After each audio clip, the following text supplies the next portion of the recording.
मेरे ज़्यादातर दोस्त 27 से 35 के बीच में है। मैंने उनसे यही सीखा है कि भाई इस एज में सब कुछ एक्सप्लोर करो, क्योंकि जब ये समय निकल जाएगा तो तुम्हें लगेगा कि भाई हम क्या क्या कर सकते थे। अच्छा बुरा मत सोचो, कर तो लो इस एज में। ये एज ना तुम्हारे करने की है कि करो करो करो करो करो। नमस्कार दोस्तों, हेलो। तो यार वापिस आ गए हैं एक शंकी की बातों का एक इंटरेस्टिंग एपिसोड लेके, जिसमें आप मज़ा भी पाओगे, कुछ बातों से रिलेट भी करोगे और कुछ ना कुछ हेल्पिंग सीख के भी जाओगे। तो यार आज हम बात करने वाले हैं यूथ एंड डिसअपॉइंटमेंट के बारे में। तो अगर तुम 20 से 30 साल के बीच में हो तो तुम्हें ये मेरी बातें रिलेट भी करेंगी, कुछ बातों से तुम हेल्प भी पाओगे कि वो थर्ड पर्सन जजमेंट इसमें क्या होगा, ठीक है, वो सब। तो तुम्हें भी ज़रूर सुनने को मिल रहा होगा कि बेटा तुम तो अभी जवान हो, तुम क्यों इतने उदास रहते हो। मन तो करता है कई बार उन अंकल जी से पूछ लो, अंकल जी आप बता दो, जब आप 20-30 साल के थे आप नहीं परेशान रहते थे जीवन को लेके? तो कहते हैं नहीं बेटा मैं नहीं रहता था, तुम लोगों ने मन से बना ली है, ये डिसअपॉइंटमेंट इतनी तो होती भी नहीं है। तो हाँ यार, उन अंकल की बातें सच भी हैं और झूठ भी हैं। देखो यार, ये एज तो डिसअपॉइंटमेंट की है नो डाउट, पर कुछ डिसअपॉइंटमेंट्स हमने मन से बना ली हैं जो एग्जिस्ट असल में नहीं करती हैं। तो इनके बारे में विस्तार से बात करेंगे। ये मेरे चेक पॉइंट्स हैं जो मैंने बड़े ही केयरफुल तरीके से बनाने की कोशिश करी है, एक बड़े पॉडकास्टर की तरह। तो प्लीज़ पूरा पॉडकास्ट देखना, शायद तुम्हें मजा आए। तो सबसे पहले हाँ वाले फैक्टर पे बात करते हैं कि हाँ भाई डिसअपॉइंटमेंट है। तो उसका सबसे बड़ा रीज़न लेके चलते हैं कि जो एज है ना 20 से 30 साल के बाद, ये एज है, इसमें तुम पे सबसे ज़्यादा एक्सपेक्टेशंस होती है, रिस्पॉन्सिबिलिटीज आने लगती है, सबसे ज़्यादा फेलियर्स तुम्हारे इस एज में हो रहे होते हैं और सबसे ज़्यादा नए एक्सपीरियंस भी तुम्हें इसी एज में लेने हैं। और यही एज सेल्फ एक्सप्लोरेशन और सेल्फ डिस्कवरी की भी है। तो हाँ यार, जब एक एज ग्रुप में इतनी सारी चीज़ें पड़ेंगी तो प्रेशर बढ़ेगा और कहीं ना कहीं किसी ना किसी रूप में डिसअपॉइंटमेंट्स तो आएंगी ही। तो जो सबसे बड़ा डिसअपॉइंटमेंट इस एज में जो मैं भी फील कर रहा हूँ एट प्रेजेंट, तो मेरे को लगता है एकेडमिक्स, करियर और फाइनेंसेस का होता है। यार देखो, क्योंकि तुम अभी नए नए ना स्कूल पास किया होता है और कॉलेज का फर्स्ट ईयर निकल गया होता है जब हम स्टार्ट करते हैं इस एज पे, तो हमें लगने लगता है कि हाँ यार अब हमें कुछ ना कुछ करियर में सॉर्ट करना है। कुछ बच्चे होते हैं जिनको हमेशा से पता होता है कि हम ये करने वाले हैं, कि हाँ भाई स्कूल तैयारी करी, जेईई नीट की, निकल गया, इंजीनियरिंग में गए, सॉर्ट। फिर कुछ बच्चे होते हैं मेरी तरह क्रैक, कि जिनको पता है इंजीनियरिंग और डॉक्टरी नहीं करनी, तो हम एक बड़ा ही यूनिक सा सब्जेक्ट पकड़ेंगे, फिर उसको छोड़ देंगे और फिर कुछ नया करेंगे। तो भाई ये चीज़ें सारी घुमा फिरा के बड़ी ही प्रॉब्लमेटिक हो जाती हैं। मैं उस बच्चे की भी बात कर रहा हूँ कि फॉर एग्जांपल उसने अपना जीवन सोच लिया है कि मैं इंजीनियरिंग करूँगा और मेरी लाइफ सेट हो जाएगी। तो भाई जो ट्रेंड 22-23 के प्लेसमेंट में आया ना, भाई बहुत अच्छे बच्चे भी जो बढ़िया थे उनकी प्लेसमेंट नहीं लगी। तो क्या वो डिसअपॉइंट नहीं होंगे? भाई क्यों नहीं होंगे। अब अंकल लोग बोल देते हैं कि यार कोई नहीं, हो जाएगा। अंकल देखो, पता तो हमें भी है कि हो जाएगा, पर हम परेशान इस बात से हैं कि अभी तक क्यों नहीं हुआ। अब जो बड़े लोग हैं वो देखते हैं 50-40 के पर्सपेक्टिव से कि तुम 20 साल के हो, लाइफ पड़ी है, और हम देखते हैं 22 साल की उम्र से कि भाई 22 साल के हो गए, अभी तक कुछ नहीं हुआ। तो प्रॉब्लम तो असली है, क्योंकि करियर सेट करना है, फाइनेंसेस ग्रो करने हैं, क्योंकि एट द एंड ये जो पैसा ही है भाई यही सब कुछ ला के देगा।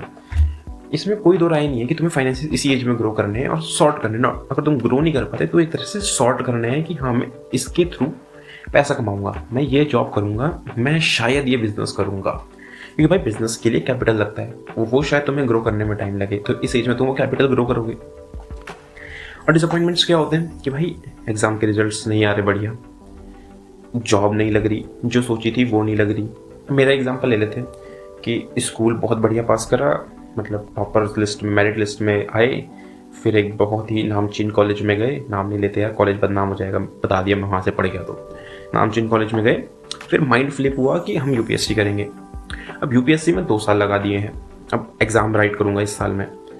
तो कई बार मन में ये आता है कि भाई जो मेरे साथ के बंदे थे उनकी प्लेसमेंट्स लग गई, कुछ की लग गई, कुछ मेरी तरह हैं, और कुछ अपना मास्टर्स कर रहे हैं, पर उनका 20 साल मास्टर्स कंप्लीट हो जाएगा, वो एक तरह से कंप्लीट कर लेंगे अपनी एजुकेशन, और वहीं मैं अपनी एजुकेशन में थोड़ा पीछे आ गया हूँ। तो कभी कभी मन में ख्याल आता है ना कि भाई सही कर रहे हैं या गलत कर रहे हैं, क्योंकि क्या पता ना भाई, रिजल्ट्स तुम्हें थोड़ी पता है, तुम तो केवल एक पाथ चूज कर सकते हो, उस पर चल सकते हो। एट द एंड क्या तुम्हें देखने को मिलेगा, वो वही होगा जो तुम सोच के चले थे, ये बड़ा सवाल है। फिर फिनेंसेस, क्योंकि ये एज है जहाँ तुम्हें अपना बैकग्राउंड एक तरह से चेंज करना है, मानो तुम बहुत रिच फैमिली से भी आ रहे हो, तो तुम्हारी इस एज में कोशिश ये है कि भाई मैं अपने पेरेंट्स पे डिपेंडेंसी छोड़ के अपना एक इंडिपेंडेंट ग्रो करूँ। वहीं तुम एक ऐसे बैकग्राउंड से आ रहे हो जो तुम्हें एक पर्टिकुलर एज तक सपोर्ट कर सकती है, उसके बाद तुम्हें खुद ही सोचना है। तो तुम सोचते हो कि यार भाई अब तो करना है करना है करना है करना है, और वहीं जब वो नहीं होता तो तुम परेशान होते हो। और होना भी चाहिए, क्योंकि भाई अगर कुछ चीज़ नहीं हो पा रही तो तुम परेशान हो, पर फिर उस पर सोचो कि ये क्यों नहीं हो रही, इंस्टेड ऑफ बस ये परेशान होने से। और ये कहना बड़ा आसान है ना कि परेशान मत हो। भाई कोई मेरे को भी सामने वाला बोल देता है ना कि परेशान मत हो जाएगा, तो भाई बड़ा गुस्सा आता है कि क्यों, पर असल में वो सही कह रहा है। क्योंकि अगर तुम परेशानी होते रहोगे तो सॉल्यूशन कब निकालोगे। तो हाँ ठीक है, एक मान लेते हैं 1 घंटे का टाइम पीरियड है, 10 मिनट परेशान रहो, क्योंकि वो तुम्हारे अंदर एक एंगर जनरेट करता है परेशान होना।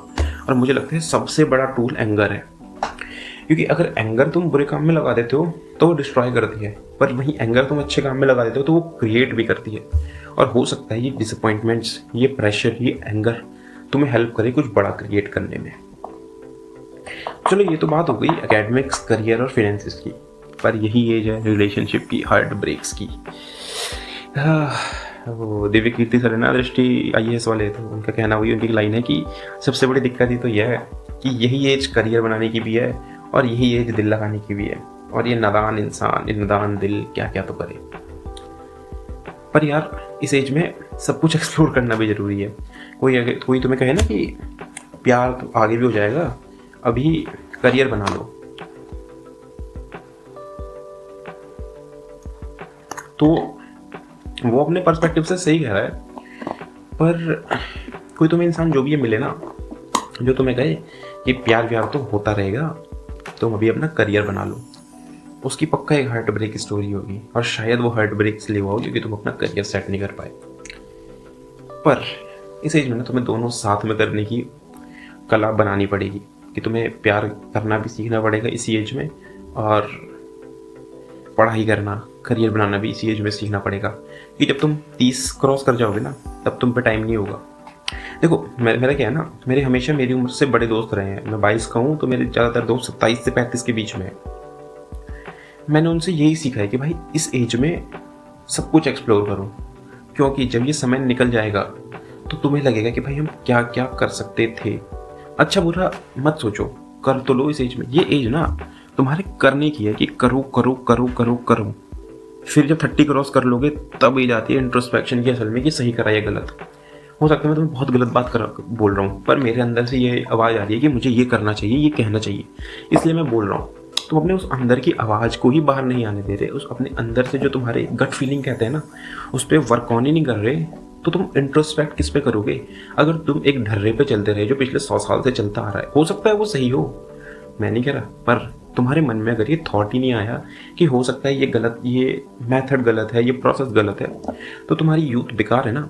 यूथ को तो कहते ही है ना कि ये क्रांति की एज है, तो भाई उसमें क्रांति लाने की कोशिश करो ना। बड़ी बड़ी बातें है ना, बड़ी बड़ी बातें बढ़िया कर लेता हूँ, पर मैं जो मानता हूँ, जो फॉलो करता हूँ, वही दूसरों को भी कहता हूँ। ऐसे अपने मन से दूसरों को भी कुछ नहीं कह देता कि भाई ऐसा है। और हाँ, मुझे ये चीज़ें हेल्प करी हैं, तो मैं तुम्हें कहूँगा कि हेल्प करो। कि भाई जब मुझे सब कह रहे थे कि मास्टर्स कर ले और UPSC उसके बाद करियो, तो भाई पर मेरे अंदर की आवाज़ थी कि नहीं, मुझे भी UPSC करना चाहिए। मुझे जहाँ सब लोग कह रहे हैं कि तेरा ध्यान भटकेगा, यूट्यूब मत कर, पर मुझे लगता है कि मेरी वोकेशनल स्किल्स अच्छी हैं, मेरी ऑडिटरी स्किल्स अच्छी हैं, मुझे लोगों से बात करना पसंद है, तो मुझे एक मीडियम बहुत अच्छा है सोशल मीडिया, मुझे उसके थ्रू करना चाहिए, तो मैं करूँगा ना। मैं इसमें वेट थोड़ी करूँगा कि क्या मैं सही कर रहा हूँ या क्या मैं गलत कर रहा हूँ, क्योंकि असल में जब तक तुमने वो चीज़ करी ही नहीं तब तक वो चीज़ होगी ही नहीं, तब तक उसका गलत या सही पता नहीं चलेगा। मैंने बहुत देखा जो लोग 60, 70, 80 या फिर 90 के हैं, उनसे अगर तुम पूछोगे कि आप हमें एक गाइडेंस दे दो, या तो वो कहेंगे कि ना पार्टनर अच्छा चूज़ करना, या फिर वो कहेंगे कि लाइफ में जो चीज़ करना चाहते हो उससे डरना मत, क्योंकि अगर तुम डरोगे वो करोगे नहीं, और फिर 50 में पहुँच के सोचोगे काश मैंने उस लड़की को बोल दिया होता उस दिन, काश मैं उस ट्रिप पे घूमने चला गया होता, काश मैंने करियर चेंज कर लिया होता, काश मैं पढ़ लिया होता, काश मैंने पैसा कमा लिया होता। तो ना उस काश को काश मत रहने दो, उस पर काम करो। तो ये तो बात हुई जो असली प्रॉब्लम्स है। और कुछ ऐसी प्रॉब्लम्स है, डिसअपॉइंटमेंट्स है जो हमने अपने मन से बना लिए, जो असल में एग्जिस्ट नहीं करती। और उसका सबसे बड़ा दोष दूंगा मैं सोशल मीडिया को, क्योंकि सोशल मीडिया पता है क्या है, एक तुम्हें परफेक्शनलिज्म की दिखाता है कि सामने वाले की लाइफ बहुत परफेक्ट है, पर भाई असल में तो परफेक्ट किसी की लाइफ नहीं होती ना। सोशल मीडिया पे हम सब अपना वो वाला पार्ट दिखा रहे हैं जो परफेक्ट है। सोशल मीडिया पे मैं इस बड़ी वीडियो की अब रील काट काट के डालूंगा इंस्टाग्राम पे, क्योंकि यहाँ पे मैं बड़ा ही ऐसा लग रहा हूँ कि ओह माय गॉड की कितनी बड़ी बातें करता है, इसे कितना नॉलेजेबल है, इसकी लाइफ पूरी सॉर्ट होगी, इसको तो सब पता है। पर नहीं भाई, मेरी लाइफ में भी मेरी प्रॉब्लम्स हैं, मैं भी कुछ चीज़ों से परेशान हूँ, कुछ चीज़ें ऐसी हैं जो मेरे पास नहीं है। हो सकता है मैं कार में वीडियो डाल रहा हूँ, हो सकता है वो दोस्त की कार हो, मैं BMW के बाहर खड़ा हूँ, हो सकता है भाड़े की हो। तो पर तुम तो वो देखोगे कि भाई इसने तो 22 साल की उम्र में सब सॉर्ट कर लिया, इस पे बंदी है, इस पे घर है, इस पे गाड़ी है, इस पे बाइक है, इस पे पैसा है, इस पे अच्छा फ़ोन है।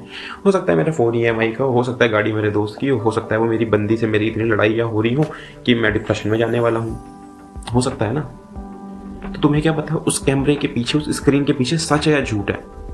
तो उस स्क्रीन के परे देखने की कोशिश करो, ये सोशल मीडिया के बाहर निकलो, क्योंकि social media at the and until और अनलेस तुम इसे यूज़ कर रहे हो किसी ना किसी तरह के मीडियम ऑफ पॉजिटिविटी, ये तुम्हें बहुत तगड़ी नेगेटिविटी देगी और देती है। तुम बताओ ना, खुद ही दिल पे हाथ रख के जवाब दो, या सोशल मीडिया से तुम जेलस नहीं होते? तुम लेट से तुम सिंगल हो तो तुम कपल्स को देख के जेलस नहीं होते? लेट से तुम पे एक अच्छा फ़ोन नहीं है तो तुम देखते हो सामने वाले के पास अच्छा फ़ोन है, हल्की सी जेलसी नहीं आती है ना। तो सोशल मीडिया को as a medium of social expression and connectivity रहने दो। जब तुम मुझे as a medium of aspiration बना देते हो, जब तुम्हें लगने लगता है कि यहीं से तो मुझे सारी चीज़ों के आंसर मिलेंगे, कि यही तो है जो मुझे करना है, जो इस बंदे के पास है वही तो मुझे चाहिए, तो वो तुम अपने मन में प्रॉब्लम क्रिएट कर लेते हो कि मैं यहाँ तक क्यों नहीं पहुँचा।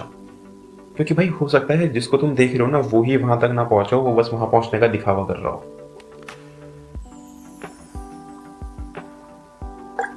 दूसरा है कि इस एज में हम सब्सटेंस अब्यूज़ की तरफ भी बहुत चलते हैं कि अल्कोहल, मजे, आज रात मैंने दारू पार्टी करी, इसका मजे ही मजे, आज मैंने ये वाले ड्रग्स कर लिए, इसका मजे ही मजे। और फिर तुम्हें कल के दिन में वही चीज़ डिसअपॉइंट करती है कि भाई दारू नहीं पीनी थी, क्यों पी ली इतनी ज़्यादा, भाई ये नशे बहुत ज़्यादा हो गए, छोड़ने पड़ेंगे।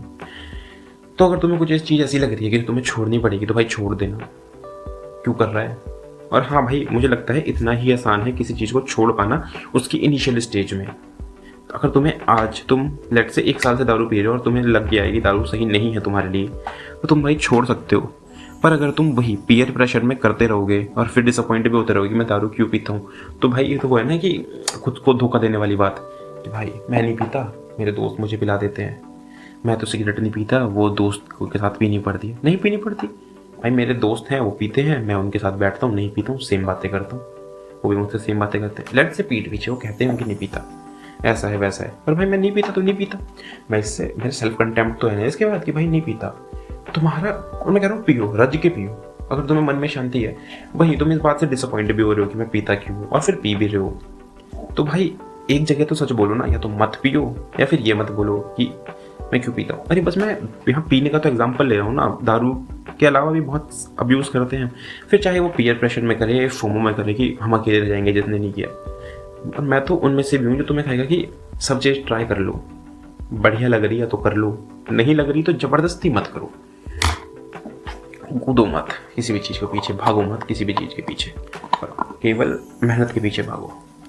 और फिर हमें जो सबसे ज़्यादा चीज़ें इस एज में डिसअपॉइंट कर रही है वो है दोस्ती टूट जाना, बिट्रेयल हो जाना, हार्ट ब्रेक हो जाना। हाँ प्रॉब्लमेटिक है, पर एट द एंड तुम एक सोशल एनिमल होने के साथ साथ एक इंडिविजुअल पर्सन भी हो। क्या तुम्हें एक दोस्ती टूट जाना इतना अफेक्ट करना चाहिए कि तुम जीवन भर परेशान रहो? नहीं, क्योंकि भाई सच बात यह है इस दुनिया की, लोग आते हैं लोग जाते हैं, कोई परमानेंट साथ नहीं रहता। एज इन तुम्हारे बॉन्ड्स बनते हैं, बॉन्ड्स टूटते हैं, लोग जीते हैं लोग मरते हैं, तुम्हें उनके बिना जीना सीखना पड़ेगा। तुम किसी पे इंटरडिपेंडेंट रहो, डिपेंडेंट मत हो जाओ कि मैं इसके बिना नहीं रह सकता। भाई रिलेशनशिप में एक बात मान के चलो कि इस फिलॉसफी के साथ चलो कि हाँ भाई एक दिन हो सकता है और वो दिन कभी ना आए, समझ रहे हो कि हाँ भाई एक दिन ये बंदा मेरे को छोड़ सकता है, पर भगवान करे वो दिन कभी ना आए। अगर तुम्हारे मन में बैक ऑफ माइंड ये चीज़ रहेगी तो तुम डिसअपॉइंट नहीं होगे। उतना नहीं होगे जितना तुम वरना होते। तो ये हो गई भाई ये सारी बातें। और असल में पता है क्या है, हमारा सोशल सर्कल ना हमें बहुत डिसअपॉइंट करता है।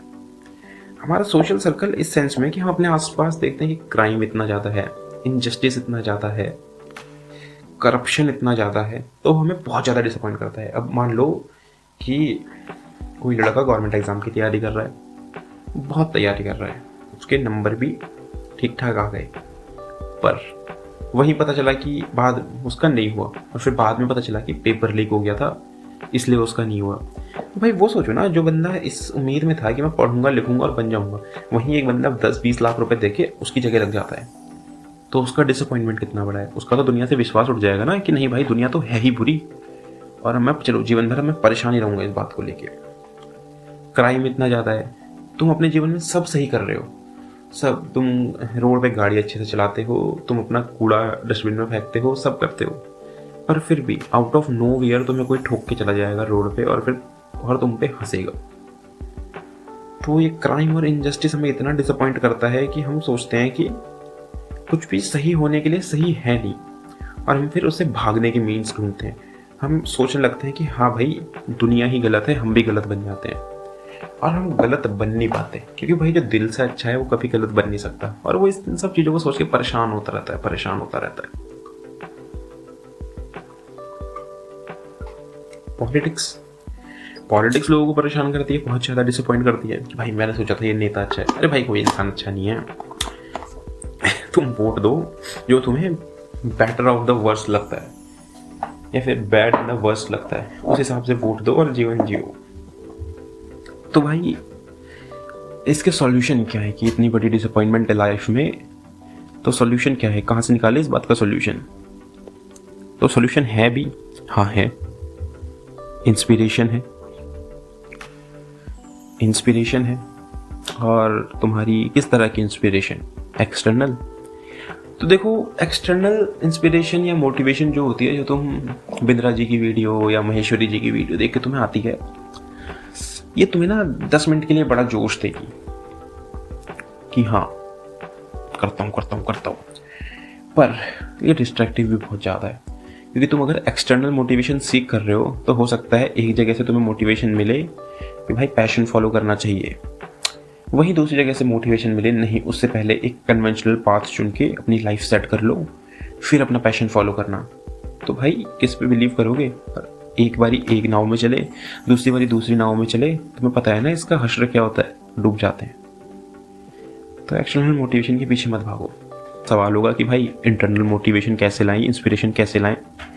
तो भाई इंटरनल मोटिवेशन और इंस्पिरेशन तब आती है जब तुमने दृढ़ निश्चय कर लिया हो, कि तुमने सोच लिया हो कि हाँ भाई यही करना है, तुमने अपनी गट फीलिंग पे विश्वास कर लिया हो कि हाँ भाई मेरा मन है कि मैं उड़ूंगा, है ना, तो तुम उड़ के रहोगे। हो सकता है गिर जाओ, पर उड़ने की कोशिश तो करोगे।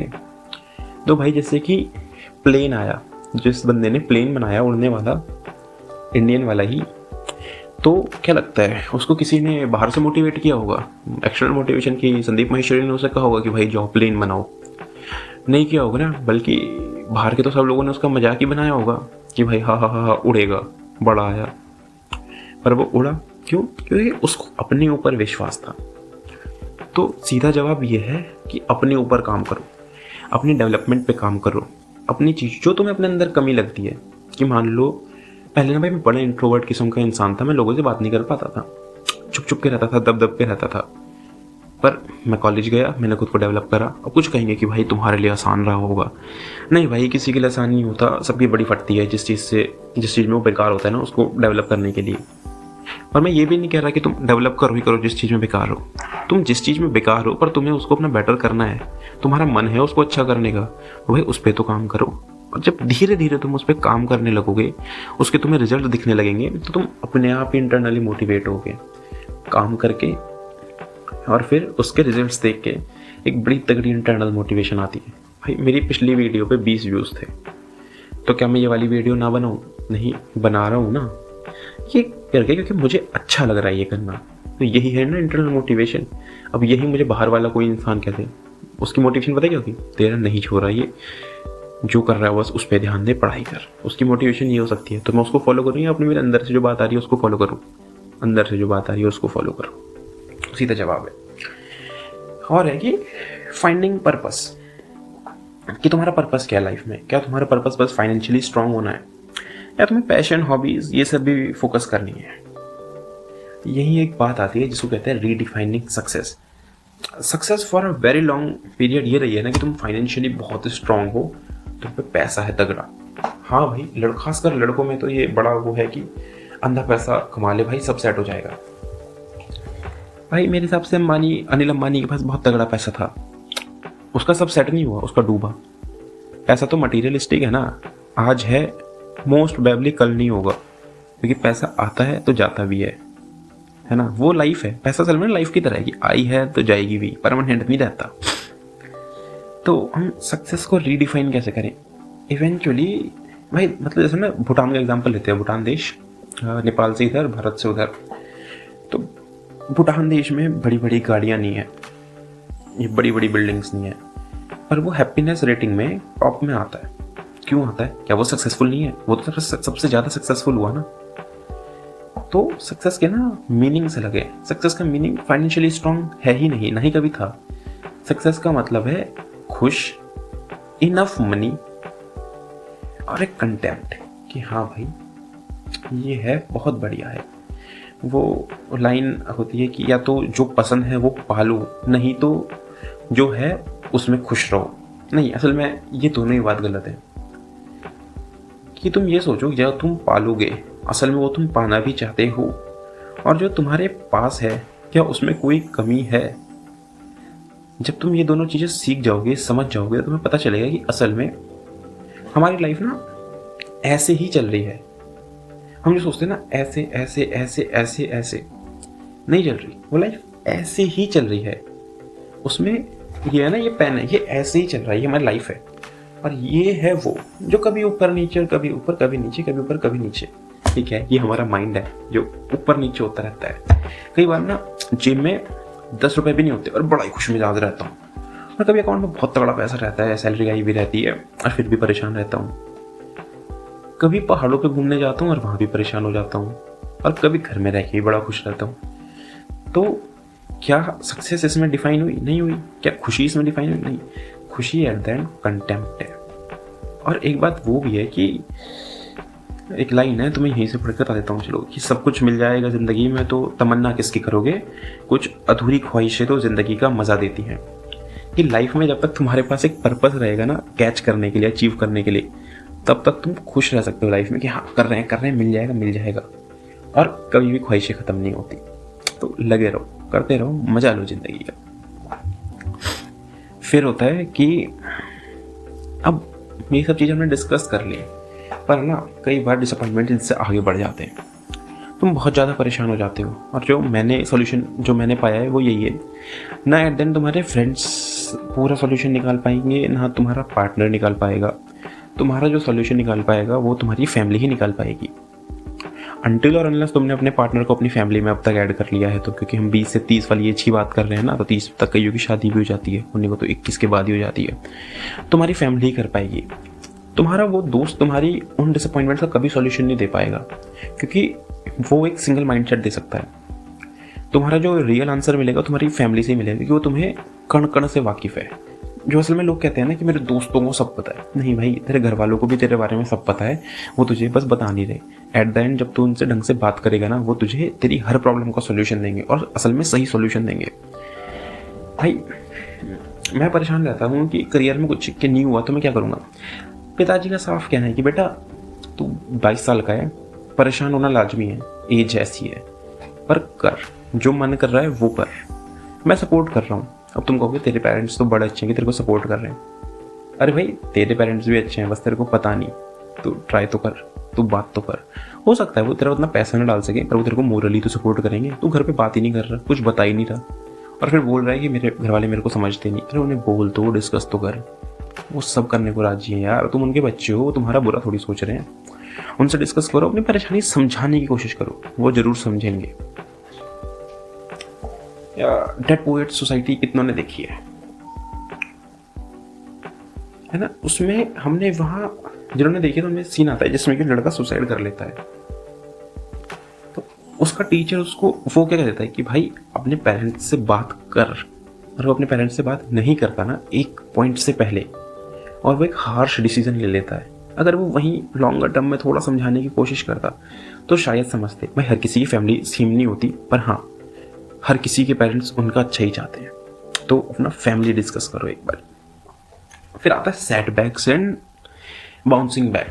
भाई देखो ऐसा कोई नहीं है जिसके जीवन में सेटबैक ना आया हो, या वो चलते चलते गिरा ना हो। मतलब जब चलना सीखा था, साइकिल चलानी सीखी थी तो गिरे थे ना। भाई मैं तो बाइक से भी गिरा था, बड़ा गंदा एक्सीडेंट हो गया था, पर फिर भी तो बाइक चलाई और अब तो बड़ी मस्त चलाता हूँ।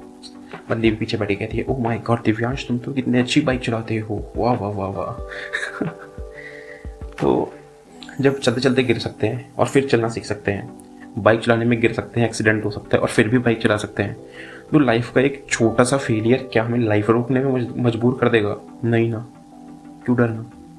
वो ये कि मैं चलना चाहता हूँ, मैं उड़ना चाहता हूँ, मैं गिरना भी चाहता हूँ, पर मैं रुकना नहीं चाहता।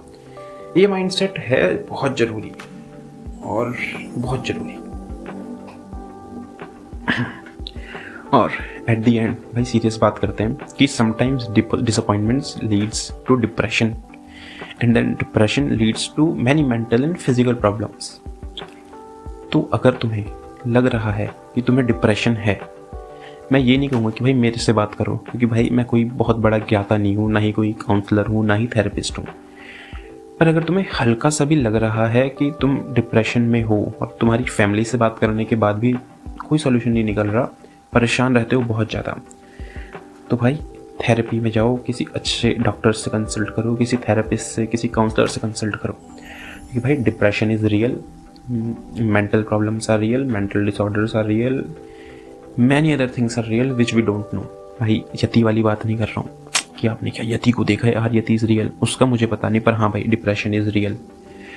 तो अगर तुम्हें कहीं भी लग रहा है कि ये बस सैडनेस से हल्का सा ज़्यादा जाके डिप्रेशन की ओर जा रही है, वही थेरेपी लो। हो सकता है शायद तुम्हें डिस्क्रिप्शन में कुछ लिंक्स मिल जाएं अच्छे थेरेपी सेशन साइकेट्रिस्ट साइकोलॉजिस्ट के, और अगर नहीं मिल रहे तो मुझे DM कर देना, मैं तुम्हें फाइंड करके ज़रूर दे दूँगा।